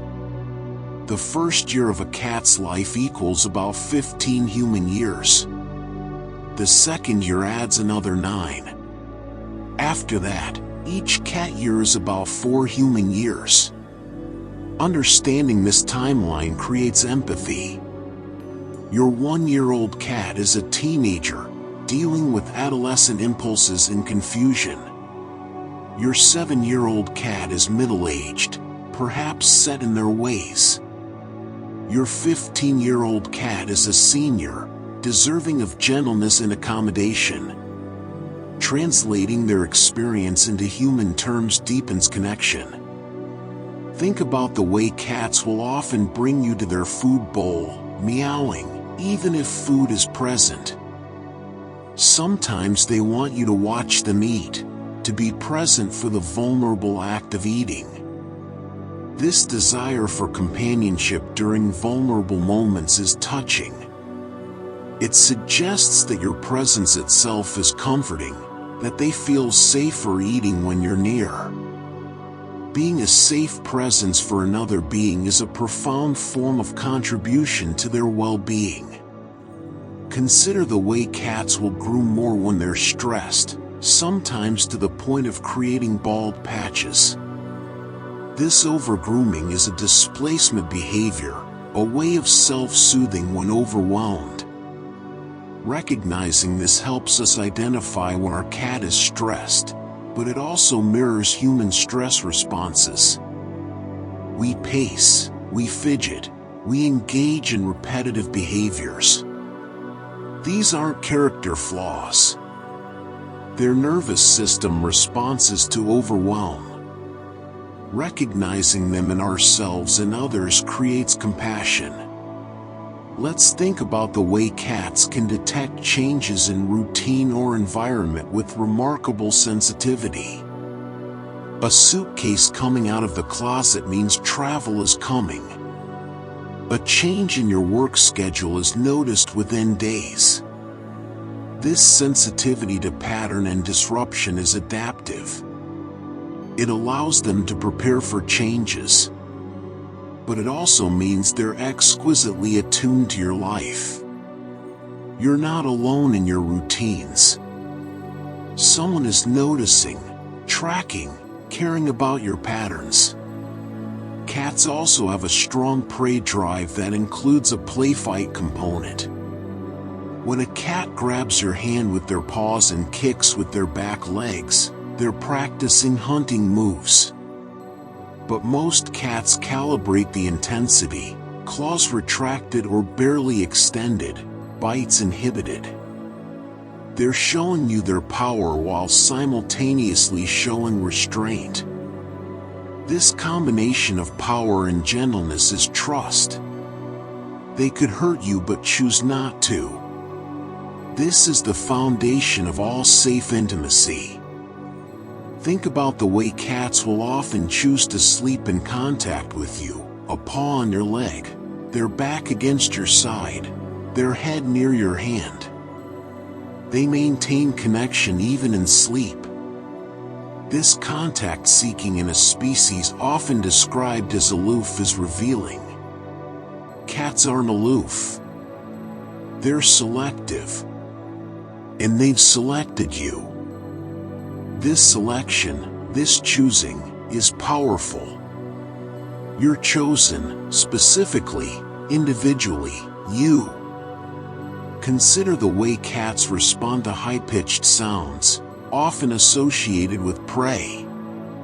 A mouse's squeak, a bird's chirp, even the meow they use with humans is in a higher register than their natural vocalizations with other cats.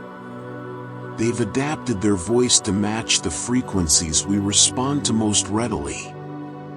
This is linguistic adaptation. They're meeting us halfway in communication. This effort to bridge the gap is relationship in action. Let's talk about the way cats will sometimes gift you dead prey or toys early in the morning. This timing isn't random. Dawn is prime hunting time. They're at their most energized and successful, and they want to share that success with you. The gift might be unwanted by you, but the impulse is generous. They're saying, I have enough, and I want you to have some too. This is abundance mindset, this sense that there's enough to share. Cats also demonstrate what's called contra-freeloading, preferring to work for food rather than eating freely available food. Given the choice between a food puzzle and a full bowl, many cats choose the puzzle. This suggests that the hunt, the work, the engagement is part of the reward, not just an obstacle to the reward. Effort has intrinsic value. Achievement feels better than things being given. This is true for humans too. Think about the way cats will sometimes gently bite you, particularly when you're petting them. These love bites are thought to be overstimulation, a signal that the petting has crossed from pleasant to overwhelming. But they bite gently, communicating the boundary without enforcing it violently. This is sophisticated boundary setting. You can indicate a limit without attacking.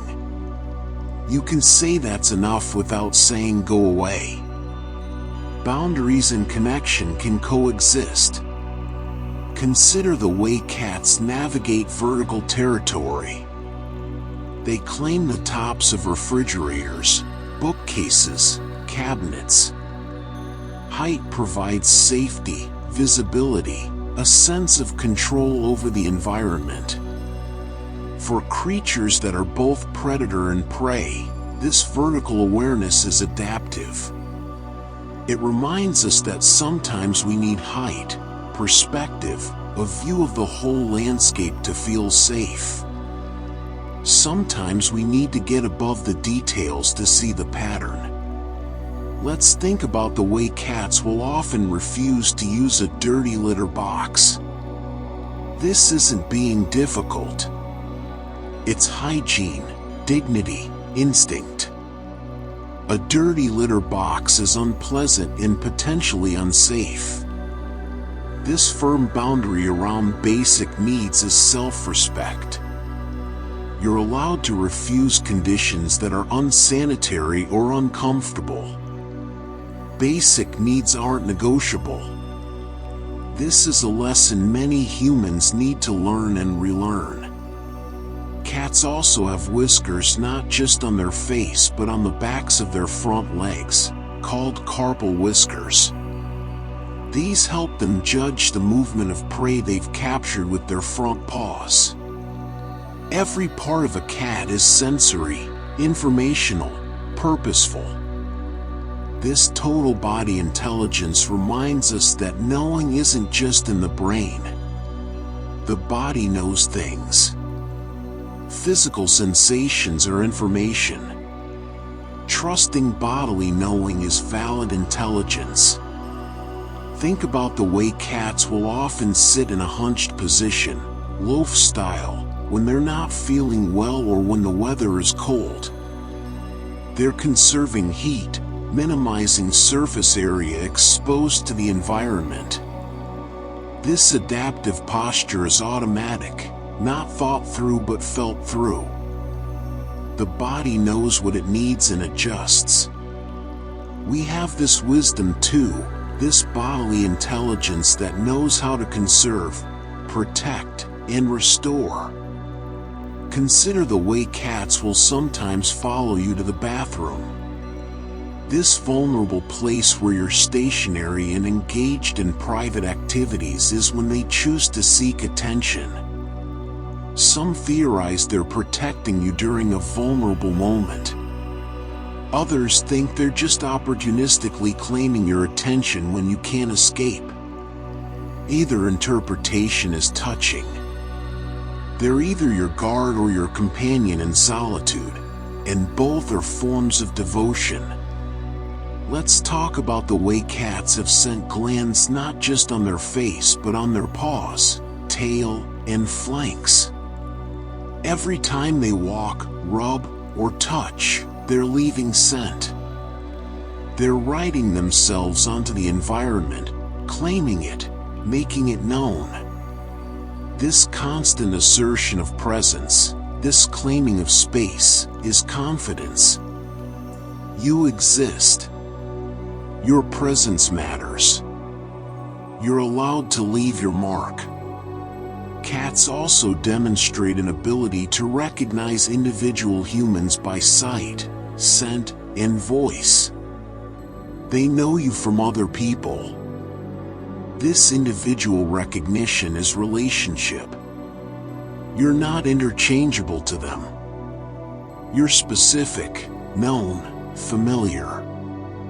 Being recognized, being known as an individual, is a fundamental human need. Your cat provides this every day. Think about the way cats will sometimes seem to dance or prance when they're happy, particularly when food is being prepared. This is excitement made visible, joy expressed through movement. We talk about happy dance for humans too. Movement and emotion are linked. When we allow our bodies to express our emotions, to dance our joy or shake out our anger, we're honoring this body-mind connection that cats navigate so naturally.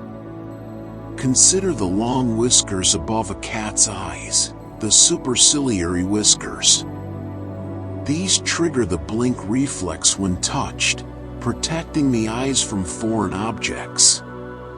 Every whisker is a sensory antenna, every hair a protection. This multi-layered system of sensation and protection is how a cat navigates the world. We have our own systems, less obvious but equally present. Learning to trust our internal warning systems, our gut feelings, our instincts, is learning to honor our own whiskers. Let's think about the way cats will often knead and drool simultaneously when very content. The drooling is overflow, excess relaxation, a parasympathetic response. They're so relaxed that normal containment loosens. This complete surrender to contentment is rare in humans. We hold back, stay in control, maintain composure even in happy moments. A drooling, kneading cat is teaching full surrender to the good moment. Let yourself overflow with joy. Cats also have a phenomenal ability to squeeze through small spaces, thanks to their flexible skeletons and collarbones that move freely. If their head fits, their body can follow. This adaptability, this capacity to reshape themselves to fit through tight spots, is resilience. Life gives us narrow passages. Flexibility allows navigation. Rigidity creates stuckness. Think about the way cats will often prefer routine feeding times. They're not being demanding. They're craving predictability. Knowing when food comes, when play happens, when bedtime arrives, this predictability is soothing. It allows them to relax between these marker moments. Humans need this too. Routines aren't boring. They're the container that makes relaxation possible. Consider the way cats will sometimes grab your hand with their front paws when you're petting them, not to push you away but to pull you closer, to direct the petting to a specific spot. This active participation in the interaction is choice. They're not passively receiving affection. They're co-creating it. This agency and intimacy is healthy. Both parties get to shape how connection happens. Let's talk about the way cats will often sleep in a curled position, nose to tail. This conserves heat and protects vital organs. It's both practical and vulnerable. The belly is tucked, protected, but the overall position is relaxed. This balance of protection and relaxation is the goal of nervous system regulation. Not hypervigilant, not collapsed, but alert rest. Cats also exhibit what's called the elevator but response when you scratch near the base of their tail. Their hindquarters rise up to meet your hand. This is a pleasurable reflex, related to mating behaviors but also just a spot that feels good to have scratched. This unabashed seeking of pleasure, this moving toward what feels good, is healthy hedonism. Pleasure isn't shameful. Your body is allowed to feel good. Think about the way cats will sometimes sit and stare at walls or corners. They might be seeing insects you can't see, or tracking dust and light, or just resting their eyes on a neutral surface. This soft focus, this resting gaze, is a form of meditation. Not every moment needs to be filled with stimulation. Sometimes blank space is what the brain needs. Consider the way cats' eyes change color as they mature.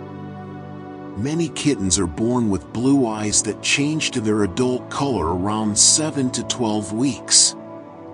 This transformation is normal development, part of growth. Change isn't betrayal of the earlier self. It's maturation.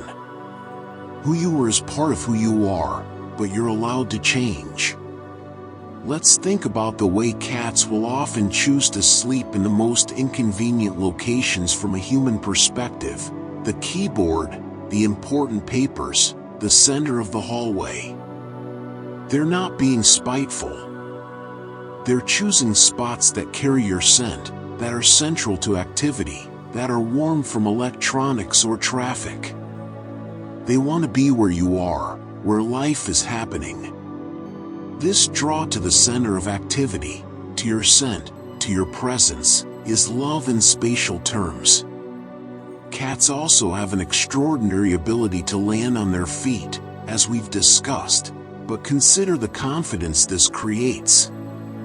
A cat on a high perch isn't constantly worried about falling. They trust their body to correct, to respond, to protect them. This somatic confidence, this trust in your own body's capabilities, is deeply calming. When you trust your body to catch you, you can take more risks, explore more fully, live more boldly. Think about the way cats will sometimes bring their kittens to you, if you're trusted. This is introducing family, sharing their most precious bonds. For a cat to bring you into their inner circle, to share their kittens, is profound trust. Being trusted with someone's children, with their most vulnerable relationships, is an honor. It says you've been evaluated and deemed safe.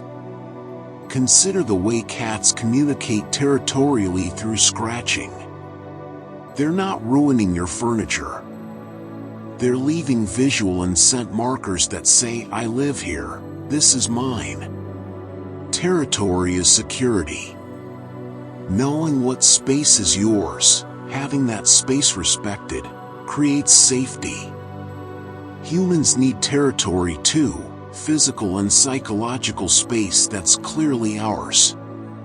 Let's talk about the way cats will often display their belly while playing, a vulnerable position that invites gentle interaction but with the claws and teeth ready if the play gets too rough. This is playful vulnerability, trust with boundaries. I'll show you my soft parts, but I still have defenses. This is healthy intimacy, not total dissolution of boundaries but expansion of them with someone trusted. And as we drift further into this exploration, let yourself sink more deeply into rest. The cat beside you in your imagination, or in your reality, is breathing. Their chest rises and falls. Your chest rises and falls. Two mammals, together in the dark, sharing warmth, sharing space, sharing this improbable moment of peace in a chaotic universe. The cat asks nothing of you but this: be here, be warm, be still. And in that simple request, in meeting that small need, you find you are also meeting your own need for simplicity, for connection, for calm.